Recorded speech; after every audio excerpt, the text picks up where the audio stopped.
नमस्कार। मैं राकेश वर्मा आप सभी का स्वागत करता हूं आपके अपने परिवार एसएन गुरुकुल पर। बिहार के औरंगाबाद जिला के डीओ कार्यालय के द्वारा एनआईएस डीएलएड धारियों को जो नोटिस थमाया गया है, उसे लेकर के पूरे बिहार भर के एनआईएस डीएलएड धारी शिक्षक शिक्षिकाएं काफ़ी चिंतित हैं, व्यथित हैं। उनका दीपावली जो बेहद ही हर्षोल्लास भरा यह पर्व और त्योहार मनाने का अवसर प्रदान हुआ था, उसमें यह एक बहुत बड़ा खलल जैसा प्रतीत हो रहा है। सभी के चेहरे से खुशियां गुम हैं, क्योंकि कोई भी नोटिस किसी को थमाया जा रहा है शिक्षा विभाग के द्वारा, तो सभी शिक्षक शिक्षिकाएं जो भी उसके जद में आने वाले हैं, उनके चेहरे पर काफ़ी नाराजगी हो जाती है और उनको ऐसा खतरा महसूस होने लगता है कि कहीं उनकी नौकरी छीन ना जाए। हालांकि अभी डीओ कार्यालय के द्वारा सिर्फ स्पष्टीकरण मांगा गया है और ऐसा नहीं है कि एक बार स्पष्टीकरण आपको मांगा गया और आप यदि स्पष्टीकरण दे पाने में अक्षम हो गए तो आपको नौकरी से निकाल दिया जाएगा, ऐसा कुछ है नहीं। पहली बार दी गई है, आप स्पष्टीकरण देंगे, उसमें कुछ कमी रह जाएगी, दूसरा बार पुनः आपसे स्पष्टीकरण मांगा जाएगा, तीसरा बार पुनः आपसे स्पष्टीकरण मांगा जाएगा।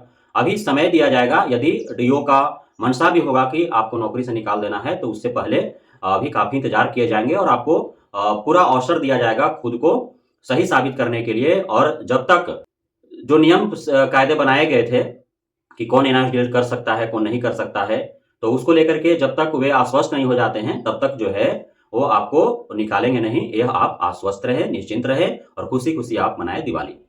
अब सवाल यह है कि सिर्फ औरंगाबाद जिला के डीओ को ही क्यों नींद खुली इस विषय को लेकर के कि इस प्रकार से नोटिस थमाया जाना चाहिए एनआईएस डीएलएड-धारियों को। वो भी सभी एनआईएस डीएलएड-धारियों को नहीं थमाया गया है। 2-3 बातों का ध्यान रखते हुए और एनआईएस डीएलएड-धारियों को जो है वो नोटिस थमाया गया है। अब इसमें समस्या उनको होगा जो नाबालिग होते हुए भी एनआईएस कर रखे हैं।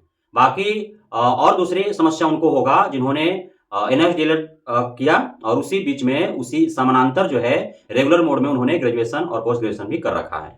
तो इस प्रकार के जो शिक्षक शिक्षिकाएं हैं उनको समस्या हो सकती है। लेकिन वैसे शिक्षक शिक्षिकाएं जिनके पास कार्यानुभव नहीं है 2 वर्ष का और इंटरमीडिएट फाइनल था 2017 में जो रजिस्ट्रेशन हुआ लगभग सितंबर माह में, तो उससे पूर्व उनका जो है इंटरमीडिएट फाइनल था, 18 वर्ष पूर चुके थे और उस एनआईएस डीएलएड करते समय उन्होंने कोई भी रेगुलर मोड में कोर्सेज नहीं कर रखा है, तो उन शिक्षक शिक्षिकाओं को समस्या नहीं होने वाली है। इसके पीछे का कारण यह है कि जब आप माननीय पटना हाई कोर्ट का कुछ ऑब्जर्वेशन पढ़ेंगे, तो उससे यह प्रतीत हो रहा है कि वैसे इन सर्विस टीचर्स जिनके द्वारा इंटरमीडिएट फाइनल कर लिया गया है और वे कहीं न कहीं किसी विद्यालय में इनरोल्ड है, उनका 18 वर्ष पूर चुका है, कब तक? जब जिस तिथि को रजिस्ट्रेशन हुआ एनआईएस डीएलएड के लिए सितंबर माह में, तो उस तिथि तक भी यदि कहीं किसी विद्यालय में इनरोल्ड है और उनका 18 वर्ष कंप्लीट है, इंटरमीडिएट कंप्लीट है, तो फिर वो एलिजिबल है एनआईएस डीएलएड करने के लिए। साथ ही आप यदि जो एफएक्यू डाउनलोड करेंगे, आप ऑफिशियल वेबसाइट जो एनआईएस का है, उस पे जाकर के यदि डाउनलोड करेंगे, तो उसमें 23 नंबर जो एफएक्यू है, जो क्यूरीज है, उसका जो प्रश्न पूछा गया है कि क्या एनआईएस डीएलएड करने के लिए 2 वर्ष का एक्सपीरियंस आवश्यक है, तो उसमें साफ-साफ उसका जो आंसर दिया गया है, उसमें साफ-साफ दर्शाया हुआ है कि ऐसी कोई बातें नहीं है कि 2 वर्ष का एक्सपीरियंस आवश्यक ही है, इस प्रकार की कुछ ये नहीं है। तो उससे साफ जाहिर होता है कि 2 वर्ष का एक्सपीरियंस होना आवश्यक नहीं था। जो जिस समय रजिस्ट्रेशन जो चालू हुआ था, उससे पूर्व जो भी किसी विद्यालय में एनरोल्ड थे, जिनका 18 वर्ष कंप्लीट था, इंटरमीडिएट कंप्लीट थे, वे सभी जो है एनआईएस डीएलएड के लिए एलिजिबल थे। अब यदि 2 वर्ष का एक्सपीरियंस को आधार मान करके औरंगाबाद डीओ के द्वारा नोटिस थमाया गया है शिक्षक शिक्षिकाओं को, तो हो सकता है कि उनको गलतफहमी होगा। आप से जो भी कागजात मांगे गए हैं वो कागजात आप दें, साथ ही 2 वर्ष का एक्सपीरियंस का जो फाउंडेशन नहीं था, उससे संबंधित आप साक्ष्य उनको उपलब्ध कराएं और उसके बाद जो है आपका जो स्पष्टीकरण होगा वह सकारात्मक होगा और आप खुशी-खुशी अपना नौकरी करते रहेंगे, आपको निकाला नहीं जाएगा। लेकिन वैसे शिक्षक शिक्षिकाओं को तो खतरा मैं पूर्व से कहते आ रहा हूं कि हो सकता है उन शिक्षक शिक्षिकाओं को खतरा हो कि एनआईएस डीएलएड जिस समय रजिस्ट्रेशन हो रहा था, यदि उस समय तक उनका 18 ईयर कंप्लीट नहीं है। अब ऐसा बहुत है कि 2017 में इंटरमीडिएट फाइनल हुआ, इंटरमीडिएट 16-17 साल के उम्र में जो है फाइनल हो जाता है। अब उनका जो है जिस समय सितंबर माह में एनआईएस डीएलएड का रजिस्ट्रेशन चल रहा था, उसमें उनका 18 वर्ष कंप्लीट होने में 1-2 महीना शेष रह गया हो या 18 वर्ष नहीं पूर पाया हो, ऐसा हो सकता है। या फिर उन्होंने क्या कर रखा कि वो 17 में या 16 में उनका इंटरमीडिएट कंप्लीट हुआ, इंटरमीडिएट कंप्लीट हो गया, 18 वर्ष कंप्लीट है, लेकिन उन्होंने क्या किया कि रेगुलर मोड में ग्रेजुएशन भी एडमिशन करवा लिया। अब इधर जो है वो एनआईएस डीएलएड भी कर रहे हैं। और साथ ही एक और बड़ा भूल उन्होंने क्या किया कि जब उनका छठे फेज से या फिर बीपीएससी टीआरई 1 से जब उनकी बहाली हुई, नियुक्ति हुई, तो डॉक्यूमेंट वेरिफिकेशन के समय वे खुद को ग्रेजुएट दिखाने के लिए और इंटर का भी उन्होंने दे दिया, ग्रेजुएशन का भी दे दिया। अब ग्रेजुएशन रेगुलर मोड में जो सेशन है वही सेशन जो है वो एनआईएस डीएलएड का है, तो वैसे शिक्षक शिक्षिकाओं को समस्या होगा, बाकी अन्य को कोई समस्या होने वाला नहीं है। यदि आप रेगुलर कर भी रखे हैं पैरेलली एनआईएस डीएलएड और दूसरी तरफ रेगुलर, यदि उसका साक्ष्य शिक्षा विभाग के पास उपलब्ध नहीं है, यदि आपने वो भूल नहीं किया होगा, तो फिर आपको कोई समस्या नहीं होने वाली है। तो इन सारी बातों को ध्यान में रखते हुए आपसे स्पष्टीकरण यदि पूछा गया है तो आप स्पष्टीकरण दें। पूछा ही तो गया है, आप स्पष्टीकरण दें, कारण बताओ नोटिस है और वो कारण देना है। जो 4 कागजात हैं वो कागजात आपको देना है। अब कागजात वाली में समस्या ये उत्पन्न हो रही है कि बहुत ऐसे विद्यालय हैं जो लॉकडाउन के कहर में सब खहर हो गए। बहुत ऐसे थे, क्योंकि गांव देहात में चट्टी बाजार में चौक चौराहे पर बहुत ऐसे विद्यालय थे जो चल रहे थे।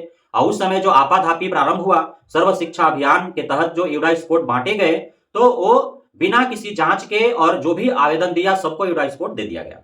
अब जब सबको यूडाइस कोड किसने दिया? सर्व शिक्षा अभियान ने। जबकि सर्व शिक्षा अभियान को यूडाइस कोड प्रोवाइड करने से पूर्व 3 अलग अलग चरण में जांच करने थे।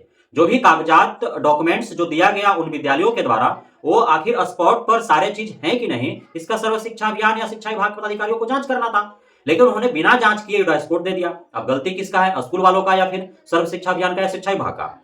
अब आप खोजेंगे अभी कि भाई स्कूल कहां है, जो उन्होंने डॉक्यूमेंट दिया था उस अनुरूप स्कूल था कि नहीं, सिर्फ कागजात पर स्कूल चल रहा था या रियल में स्कूल फिजिकली था कि नहीं। तो ये सब आप जब 5 साल 6 साल 7 साल के बाद ढूंढेंगे तो फिर ये कहां से हो पाएगा? ये तो न्यायोचित नहीं है, अन्यायपूर्ण कार्रवाई होगा शिक्षा विभाग या बिहार सरकार का या सर्व शिक्षा अभियान का। सीधी सी बात है। उसी समय आपको यूडाइस कोड उन्हीं को देना चाहिए था जो एलिजिबल थे, आपने प्रोवाइड कर दिया। अब जब यूडाइस आपने प्रोवाइड कर दिया तो वहां से जो भी शिक्षक एनरोल्ड थे उन लोगों ने एनआईएस डीएलएड रजिस्ट्रेशन करवाया, एनआईएस डीएलएड किया, तो वो फर्जी कैसे हो गए? जो भी कागजाती कार्रवाई था उन्होंने बखूबी किया है, उसके बाद ही एलिजिबल हो पाए एनआईएस डीएलएड के लिए, तो कैसे वो फर्जी हो गए? फर्जी जो हंगामा मचा रखा है लोगों ने, कैसे फर्जी हो गया? यदि वो फर्जी है तो फर्जी वो नहीं है, बल्कि फर्जी सर्व शिक्षा अभियान था, फर्जी शिक्षा विभाग था, जिन्हें फर्जीवाड़े तरीके से और उन सभी विद्यालयों को बिना जांच किए हुए यूडाइस कोड उनको प्रोवाइड किया।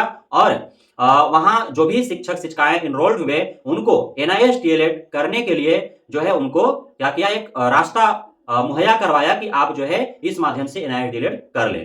तो फिर इसमें उनको क्या गलती है? उनकी कोई गलती नहीं है।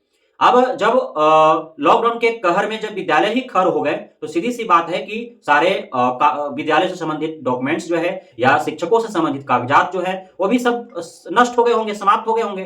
तो अभी अब कागजात जब ढूंढा जाएगा तो मिलेगा कहां से? जो ये 4 कागजात खोजे जा रहे हैं, बहुतों के पास ये सारे कागजात होंगे नहीं।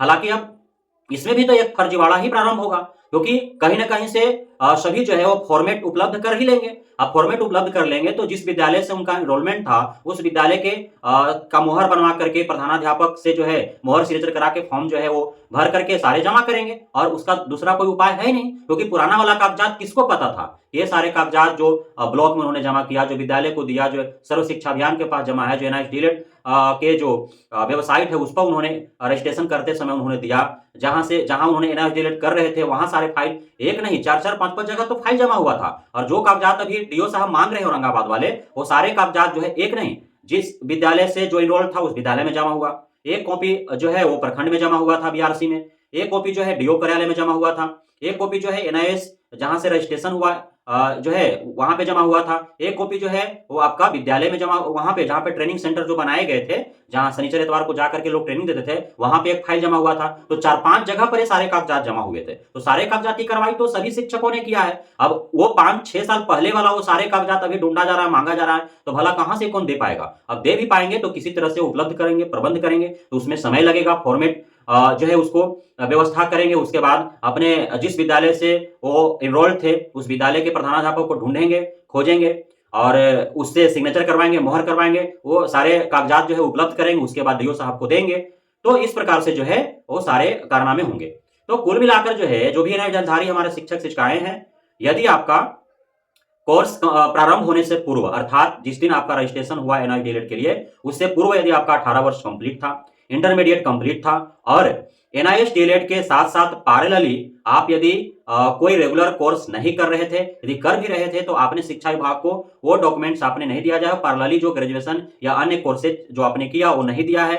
अर्थात शिक्षा विभाग के पास यदि आपका डॉक्यूमेंट्स है ये कि आपने इंटरमीडिएट पहले ही कंप्लीट कर रखा है, 18 वर्ष पहले ही पूर्ण कर रखा है, उसके बाद आप एनआईएस डीएलएड के रजिस्ट्रेशन कराए, नहीं किए, तो उस प्रकार से आप स्पष्टीकरण दे दे।